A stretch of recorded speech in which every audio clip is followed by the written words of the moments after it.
Ahmedabad crime branch Ahmedabad શહેર crime બ્રાન્ચને એક માહિતી મળી હતી કે એક લેખિત રજૂઆત પણ હતી માહિતીની સાથે સાથે, જેમાં ડુપ્લિકેટ સિગરેટ જે વેચાણ છે અને એ ડુપ્લિકેટ સિગરેટના વેચાણના પેકેટ્સ ઉપર જે નિયમ અનુસાર એક ચેતવણી લખવામાં આવે છે કે તમાકુ ખાનાર પીનારને કેન્સર થવાની શક્યતા રહેલી છે, જીવનું જોખમ છે. તો આ પ્રકારની ચેતવણી આ પ્રકારના પેકેટ્સ ઉપર નથી ને એવા પેકેટ્સ વેચાઈ રહેલા છે.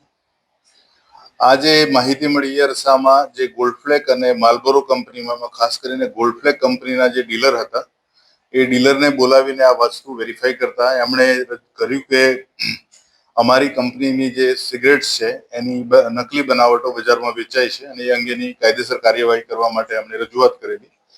અને જે એક ચોક્કસ નંબર અમને મળેલો એ નંબર ઉપરથી એક ડિકોય ગોઠવવામાં આવી અને ડિકોયમાં પ્રથમ તબક્કે જ 2 આરોપી પકડવામાં આવ્યા, અરુણ કુમાર ગુપ્તા અને સચિન ગુપ્તા. આ બંને ભાઈઓ છે અને ચાંદલોડિયા ખાતે રહે છે અમદાવાદ.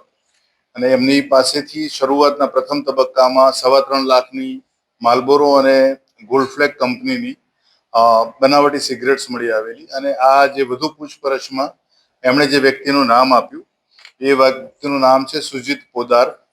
એ પણ ચાંદલોડિયા ખાતે રહે છે. અને સુજીત પોદારની જે તપાસ કરી તો એને જે ત્યાં ગોડાઉન રાખ્યા હતા ગોતા રેલવે ઓવરબ્રિજ જે છે, રેલવે ક્રોસિંગ ઓવરબ્રિજ, એ વિસ્તારમાં એના 2 ગોડાઉનમાં ત્યાં રેડ કરવામાં આવી. અને આ જગ્યાએથી ઘણી બધી એવી જે જીવન જરૂરિયાતની રોજિંદી વપરાશની ચીજ વસ્તુઓ મળી છે. એમાં જસવંત છાપ બીડી, Fevikwik, Gold Flake, Marlboro, Ariel washing powder, Tide, Surf Excel, Clinic shampoo, Wagh Bakri ચા, હાર્પિકની બોટલ્સ, એવરેસ્ટના અલગ અલગ જે વેજ નોનવેજ ફૂડ બનાવવાના મસાલા, અમૂલ ઘી અને સાગર ઘી. આવા 2 ગોડાઉન ચેક કરતા બંને ગોડાઉનમાંથી અંદાજે 12.5 લાખ જેટલો ની કિંમતનો મુદ્દામાલ, બનાવટી મુદ્દામાલ કબજે કરવામાં આવ્યો છે. હાલ 3 આરોપીઓની વધુ પૂછપરછ ચાલી રહેલી છે.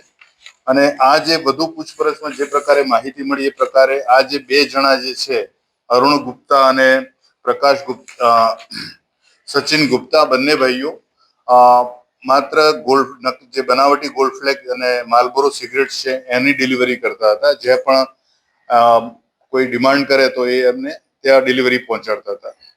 સુજીત પોદાર જે છે એ મૂળ બિહારના સહરસા જિલ્લાનો વતની છે, પણ 3 પેઢીથી અમદાવાદમાં જે લોકો સ્થાયી થયેલા છે. એણે બીકોમ સુધીનો અભ્યાસ કરેલો છે અને શરૂઆતમાં અભ્યાસ ગ્રેજ્યુએશન બાદ એણે 2 મોટી ફાર્માસ્યુટિકલ કંપનીમાં મેડિકલ રિપ્રેઝેન્ટેટિવ તરીકે એણે કામ કરેલું છે. અને છેલ્લા 1.5 વર્ષથી એ એક શબ્બીર નામના વ્યક્તિના સંપર્કમાં આવેલો અને શબ્બીરે એને જણાવેલું કે મારી પાસે નકલી બ્રાન્ડની ઘણી બધી વસ્તુઓ જે બજારમાં વેચાય છે એ હું પૂરી પાડી શકું એમ છું અને એમાં તને સારું માર્જિન મળશે. એટલે એ ઈરાદાથી એણે એની સાથે માલ લેવાનું શરૂ કર્યું. અને મુખ્યત્વે જે આ મુદ્દામાં આ જે ચીજ વસ્તુઓ જે મળી છે એમાં ખાસ કરીને આજે શબ્બીર જે છે એ અત્યારે હાલ એનું જે લોકેશન અત્યારે ગુજરાતમાં નથી, એની અત્યારે એક ટીમ અલગથી ટીમ એની શોધખોળ માટે લાગેલી છે. પણ શબ્બીર ઉપરાંત એક પવન સિદ્ધિ કરીને એક વ્યક્તિ છે, જેણે જે અમૂલ ઘી, નકલી ફેવિક્વિક્સ, નકલી સર્ફ એક્સેલ, નકલી એવરેસ્ટના મસાલા અને ઇનો ઇવન અને નેશકેફી આ બધી પ્રોડક્ટ એ પ્રોવાઈડ કરે છે. જ્યારે વાઘ બકરી ચાની જે પ્રોડક્ટ નકલી બનાવટી પ્રોડક્ટ છે એ જગદીશ પટેલ નામની વ્યક્તિ કરી રહેલી છે. અને આ લોકો લઈ આવે છે અને મુખ્ય ઉત્પાદન સ્થળ સુધીની કાર્યવાહી અત્યારે હાથ ધરવામાં આવેલી છે. હાલ જે 3 આરોપીઓ છે એમનો કોઈ ગુનાહિત ઇતિહાસ નથી, પણ જે 3 જે વ્યક્તિ છે, પવન સિંધી, જગદીશ પટેલ અને શબ્બીર, આ 3 લોકો હાલ અત્યારે એમનું લોકેશન ગુજરાતમાં નથી. એમના માટે અલગ અલગ ટીમો પકડવા માટે ગયેલી છે. કારણ કે આટલો મોટો જથ્થો અને નિયમિતપણે છેલ્લા 2 વર્ષથી જે પ્રકારે આ પ્રવૃત્તિ ચાલી રહેલી છે, એટલે આ જે જગ્યાએ આ વસ્તુઓનું ઉત્પાદન થતું હોય એ જગ્યા સુધી પહોંચવાની હાલ અત્યારે ક્રાઇમ બ્રાન્ચની ટીમ દ્વારા કાર્યવાહી કરવામાં આવી રહેલી છે.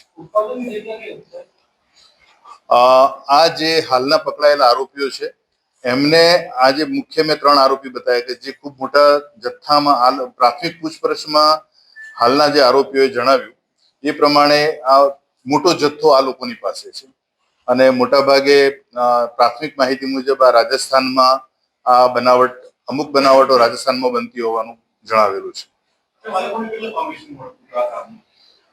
કમિશન નથી. આ લોકો આ જે પ્રોડક્ટ છે ખરીદતા હતા અને ખરીદ પછી પોતે જ એમની રીતે જ, કારણ કે જે સ્ટ્રીટ વેન્ડર છે, ફેરિયા જે છે, એ ફેરિયાઓના માધ્યમથી આ ચીજ વસ્તુઓ નાની શોપ્સ અને જે લોકો ઘરેથી ખરીદતા હોય, ઘરે આવતી પ્રોડક્ટ ખરીદતા હોય, એ એટલે ફેરિયાઓના માધ્યમથી જ આ લોકો આ પ્રવૃત્તિ આખી ચલાવી રહ્યા છે.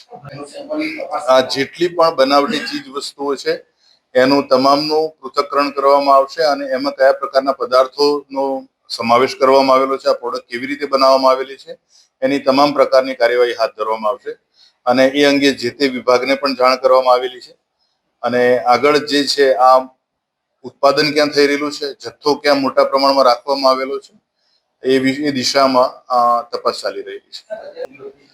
હાલ અત્યારે કોપીરાઇટની એક્ટની કલમ મુજબની કાર્યવાહી ચાલી રહેલી છે. જેમ આ પૃથ્થકરણના અહેવાલો આવશે એ આગળની તપાસની જરૂર મુજબની અલગ જે કલમો છે એ ઉમેરવામાં આવશે. જેમ કે અગાઉ મેં કીધું કે અત્યારે એક જ ડિલિવરીમાં એમણે 3.5 લાખની સિગરેટ્સ લઈને આવ્યા હતા. એટલે જે પ્રમાણે એમનો ઓર્ડર્સ મળતો હોય છે એ પ્રકારે આ લોકો બનાવટી જે છે પ્રોડક્ટ્સ એ લોકો આપતા હોય છે. મોટાભાગે જે આર્થિક રીતે થોડા નબળા વિસ્તારો જે છે, ખાસ કરીને એમનો ટાર્ગેટ એરિયા એ જ રહેલો છે અને જે દુકાનો કે જ્યાં વેપાર સારો હોય પરંતુ બહુ ડીલરશીપ કે બ્રાન્ડેડ વસ્તુઓ ઓછી વપરાતી હોય તેવી જગ્યાએ.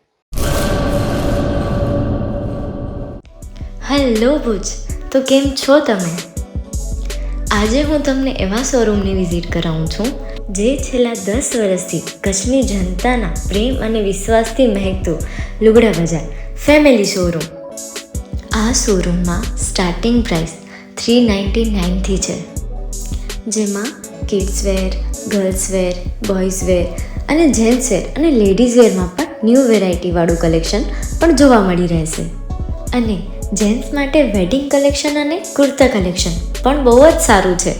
એનિમલ મૂવીનો પાર્ટ 2 આવે કે ના આવે, પણ એનાથી પહેલાં અમે લઈ આવ્યા છીએ લુગડા બજાર પાર્ટ 2, જેમાં તમને કિડ્સ વેરમાં વિન્ટર વેર સમર કલેક્શનનો ન્યૂ સ્ટોક આવી ગયો છે.